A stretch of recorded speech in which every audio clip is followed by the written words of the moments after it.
So I'm here with rescue dog Denali. I think I've done a video of him before.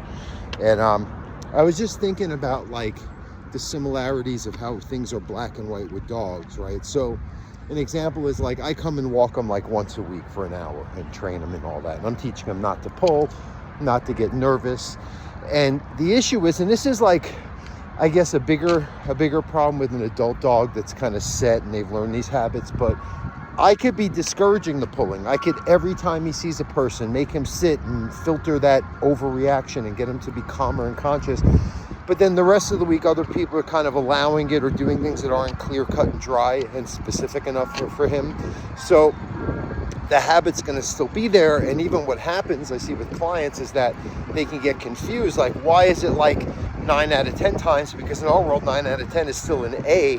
But if it's not 100%, especially when we're trying to offset to a dog, which could be pretty critical reactions to things in their mind, we've got to be that consistent, at least via the commands in our intervention and the quote-unquote rules. Now, people on the spectrum, it's the same thing. Like when things don't make sense or somebody's being inconsistent, it's just, it hurts. It's hard to deal with. And then the harder thing is when I try to ask, like, hey, how come you said this and meant that? How come you did this last time, but now this time it's different? Can I just clarify something to make sure I don't get confused like that? Neurotypical people get very hurt. They take it personally. They get confused. And again, that's all I'm usually asking for is clarification or specifics or consistency so that I can navigate it and be as effective as possible and keep my sensory system organized. So I think that's a really important point, because I see it all day long, and the hardest part of my job is getting owners to be consistent. Now, one other like side point to that is there is an effect where like I show up and Denali kind of gets into that mode quicker. He does listen a little better, even though it's getting confusing and it's not fully resolved because of other people's inconsistencies.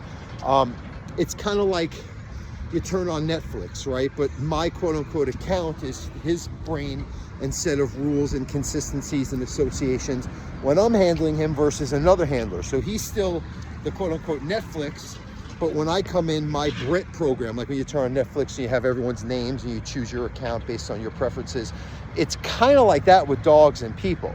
So that's another analogy I want to give, you know, while we're also talking about like how their brains can be programmed, like apps, like the command, like if I tell Denali, if he's confused, sit, right? And that sit program runs, you see it just changes his state and he's more tuned into me and the command, and he's more in that meditative kind of mindset, and he can filter everything going on around him here. So again, using those analogies, it explains exactly what is. Okay, thank you.